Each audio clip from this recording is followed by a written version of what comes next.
All right, let's dive into a story that, when you first hear it, seems completely impossible. We're talking about a battle between Lord Ram, who is the very definition of righteousness, and Lord Hanuman, his most loyal and dedicated follower. This piece of folklore really makes you rethink everything you thought you knew about their incredible bond. You know, this whole story really boils down to one big question. What happens when two sacred, absolutely unbreakable promises end up on a collision course? This isn't a battle of good versus evil. It's a conflict between one righteous duty and another. So, let's see how this all got started. The scene for this epic conflict isn't set by some huge war or ancient feud. Nope, it all starts with a single moment of anger from a powerful sage. Just one flash of fury that's about to spiral into a massive test of faith for everyone involved. So here's the spark that lights the fire. Maharishi Vishwamitra, who is not only one of the most respected and powerful sages around, but also Lord Ram's own teacher, gets deeply insulted by a king. And he is furious. So he goes to his greatest student, Lord Ram, and demands that this king be punished. And this is where the real problem begins. We have two sacred promises, both made with the best intentions, but they are in total, direct opposition to each other. For Lord Ram, the choice is pretty clear. Obeying his master? Well, that's his dharma. It's his sacred duty. So, without a moment's hesitation, he promises Vishwamitra that he will do as he asks and punish the king. And for Ram, a promise is a promise. It cannot be broken. At the same time, the king is, of course, terrified. He knows he's in deep trouble, so he runs to the one person he believes can save him, Lord Hanuman. And Hanuman, being who he is, a protector of any devotee who comes to him, gives his word. He promises the king total and complete protection. And there you have it, the perfect dilemma. Two heroes, two sacred vows. One to punish, the other to protect. And neither one of them can back down.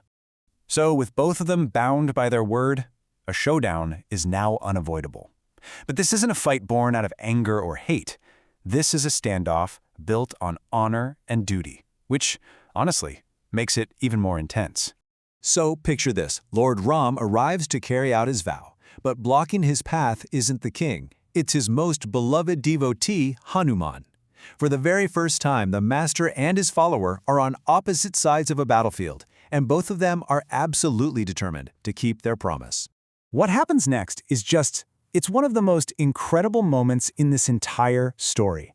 The ultimate weapon is about to be used, but Hanuman's response is the ultimate defense, and it's something nobody could have ever predicted.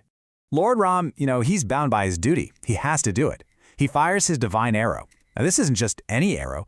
This thing is meant to be unstoppable, guaranteed to hit its target. The tension in this moment must have been just off the charts. And this is where things get really wild. Lord Hanuman doesn't pull out a weapon. He doesn't even brace for the impact. He just stands there, perfectly still, as this divine arrow is screaming towards him. What could he possibly be thinking? Instead of fighting back, Hanuman closes his eyes and starts to do the one thing that has defined his entire life. He begins to chant the name of the very god who is attacking him. Ram, Ram, Ram. He just gets lost in his devotion, letting his faith become his one and only shield. And in that moment, something impossible happens. The unstoppable arrow gets to Hanuman, and it just stops.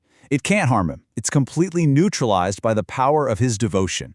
The power of Ram's name was actually greater than the power of Ram's own weapon.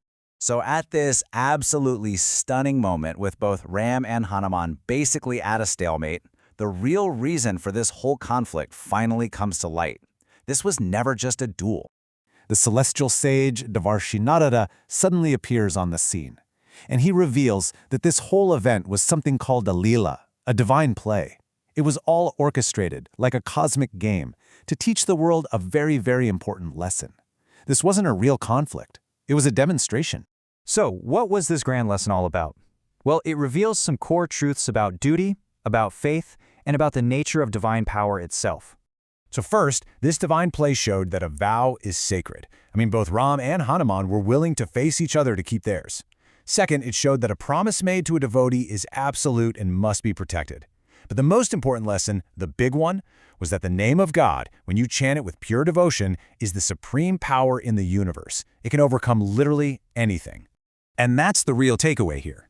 This entire divine play was set up to send a message to the world that pure, unwavering devotion is more powerful than any weapon, and that faith can be the ultimate shield against absolutely any challenge you face.